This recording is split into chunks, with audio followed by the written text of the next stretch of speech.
આધુનિક મરઘા પાલન. ભારતમાં મરઘા પાલન વ્યવસાય છેલ્લા 4 દાયકાઓથી ખૂબ જ ઝડપથી વિકાસ પામી રહ્યો છે. હાલમાં મરઘા પાલન વ્યવસાય વાર્ષિક 8 થી 10% દરે વિકાસ પામી રહ્યો છે.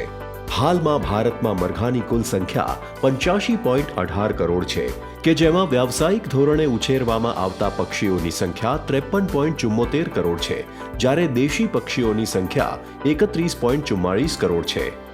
ભારત વિશ્વમાં ઈંડા ઉત્પાદનમાં 3જા ક્રમે તેમજ મરઘા માંસના ઉત્પાદનમાં 5મા ક્રમે છે.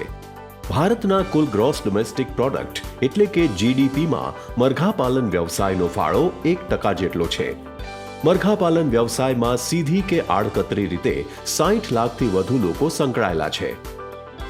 ઈંડામાં 12 થી 13% પ્રોટીન તેમજ મરઘા માંસમાં 18 થી 20% પ્રોટીન હોય છે. હાલમાં વ્યક્તિ દીઠ વાર્ષિક 101 ઈંડા તથા 3.2 કિલોગ્રામ મરઘા માંસની ઉપલબ્ધતા છે. કૃષિ અને તેને સંલગ્ન ક્ષેત્રોની અંદર મરઘા પાલન વ્યવસાય સૌથી વધુ વિકાસ પામતો વ્યવસાય છે. મરઘા પાલનના વ્યવસાયમાં આધુનિક ટેકનોલોજીનો ઉપયોગ થતાં ધીમે ધીમે મરઘા પાલન વ્યવસાય એ ગતિ પકડી છે. ગ્રામ્ય મરઘા પાલનની અંદર વસ્તી 70% છે, જ્યારે મરઘા પેદાશોની ઉપલબ્ધિ માત્ર 30% છે. આથી ગ્રામ્ય મરઘા પાલનની અંદર પણ મરઘા પાલનનો ખૂબ જ અવકાશ રહેલો છે. મરઘા પાલન વ્યવસાયમાં મરઘાઓ માટેનું રહેઠાણ, મરઘા ઘર, ખોરાક તથા પાણીની માવજત, લીટરની માવજત તથા પ્રકાશ વ્યવસ્થા તેમજ મરઘાઓનું સ્વાસ્થ્ય સંરક્ષણ જાળવવા માટે અમલમાં લેવામાં આવતી જંતુ પ્રબંધિત વ્યવસ્થા બાયોસિક્યોરિટી ખૂબ જ અગત્યના પાસા છે. પ્રવર્તમાન સંજોગોમાં આધુનિક મરઘા પાલનમાં વિવિધ તાંત્રિક પ્રક્રિયાઓમાં આધુનિક ટેકનોલોજી તેમજ ઓટોમાઇઝેશનનો ઉપયોગ કરવામાં આવે છે, જેના કારણે મજૂરી ખર્ચ અને સમયનો બચાવ થઈ શકે. મરઘા ઘર. મરઘાને સામાન્ય રીતે 2 પદ્ધતિથી રાખવામાં આવે છે: પાંજરા પદ્ધતિ, ડીપ લીટર પદ્ધતિ. પાંજરા પદ્ધતિ થકી ઈંડા આપતી મરઘીઓનું વ્યવસ્થાપન કરાય છે, જ્યારે ચીક એટલે કે નાના બચ્ચા, ઉછરતા પક્ષીઓ અને બ્રોઇલરનો ડીપ લીટર પદ્ધતિ થકી ઉછેર થાય છે.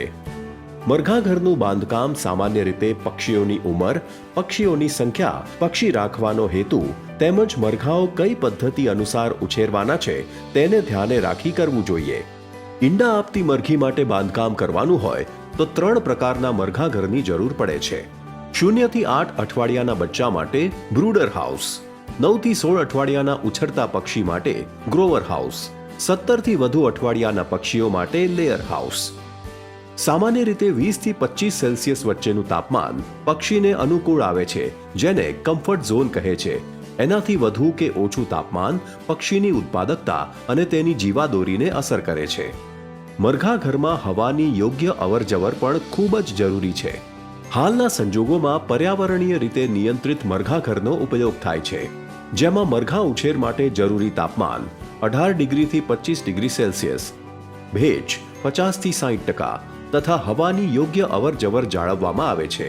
તદુપરાંત મરઘા આહાર તથા પીવાનું પાણી આપવું, મરઘાની હગારનો નિકાલ, ઈંડાનું એકત્રીકરણ તથા વર્ગીકરણ, ઉનાળાની ઋતુમાં સ્પ્રિંકલર તથા ફોગરનો ઉપયોગ કરવામાં આવે છે. સમગ્ર શેડને સમયાંતરે નિયમિત રીતે જંતુ મુક્ત કરવા સ્વયં સંચાલિત સ્પ્રેયરનો ઉપયોગ કરવામાં આવે છે. મરઘા આહાર બનાવવા. હાલના સંજોગોમાં મરઘાઓની વિવિધ જાતો, પ્રકારો તેમજ વિવિધ અવસ્થાઓ માટે જુદા જુદા પ્રકારના મરઘા આહાર સ્વયં સંચાલિત ફીડ ફેક્ટરીમાં બનાવવામાં આવે છે.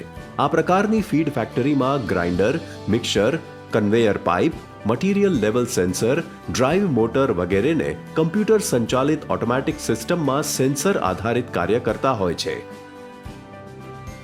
પાણી આપવું.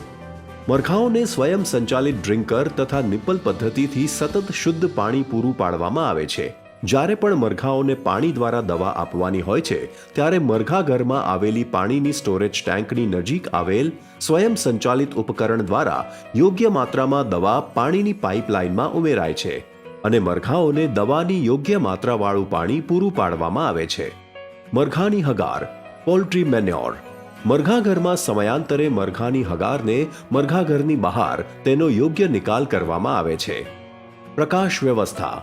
મરઘાઓની વિવિધ અવસ્થાઓ દરમિયાન જરૂરી યોગ્ય તીવ્રતાવાળો પ્રકાશ નિયત સમય માટે પૂરો પાડવા સ્વયં સંચાલિત સેન્સર અને ઓટોમેટિક ટાઈમરનો ઉપયોગ કરવામાં આવે છે. મરઘાઓની અન્ય માવજત.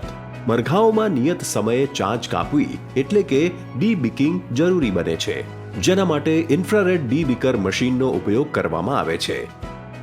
જંતુ પ્રબંધિત વ્યવસ્થા. બાયોસિક્યોરિટી. મરઘાપાલન વ્યવસાયમાં જંતુ પ્રબંધિત વ્યવસ્થા મહત્વનો ભાગ ભજવે છે. મરઘા ફાર્મમાં પ્રવેશ કરતા પહેલા વાહનોને સ્વયં સંચાલિત સ્પ્રેયરથી જંતુમુક્ત કરવામાં આવે છે. મરઘાપાલન વ્યવસાયમાં રસીકરણ પણ જંતુ પ્રબંધિત વ્યવસ્થાનો એક અગત્યનો ભાગ છે. મરઘાઓમાં વિવિધ માર્ગોથી એટલે કે ચામડી અને માંસપેશી વચ્ચે સબક્યુટેનિયસ તેમજ માંસપેશીમાં ઇન્ટ્રામસ્ક્યુલર ઓટોમેટિક વેક્સિનેટર દ્વારા રસીકરણ કરવામાં આવે છે. મરઘાઓમાં આંખમાં અથવા નાકમાં ડ્રોપરથી ટીપા દ્વારા રસીકરણ કરવામાં આવે છે. સ્પ્રેયર દ્વારા હવામાં રસીનો છંટકાવ એટલે કે એરોસોલ સ્પ્રે કરીને પણ મરઘાઓમાં રસીકરણ કરવામાં આવે છે. હેચરી. એક સાથે વધુ બચ્ચા પેદા કરવા માટે સેટર અને હેચર મશીનોમાં હેચિંગ ઈંડાઓનું કૃત્રિમ રીતે સેવન કરવામાં આવે છે. ખૂબ જ અત્યાધુનિક સેટર અને હેચર મશીનોમાં ભૌતિક પરિબળો જેવા કે તાપમાન, ભેજ, ઈંડાનું ટર્નિંગ તથા હવાની અવરજવર ઓટોમેટિકલી સેન્સરના આધારે જાળવવામાં આવે છે. મરઘાપાલન વ્યવસાયને વૈજ્ઞાનિક અભિગમ અને અદ્યતન માહિતી સાથે અપનાવવાથી વ્યવસાયને નફાકારક બનાવી શકાય છે.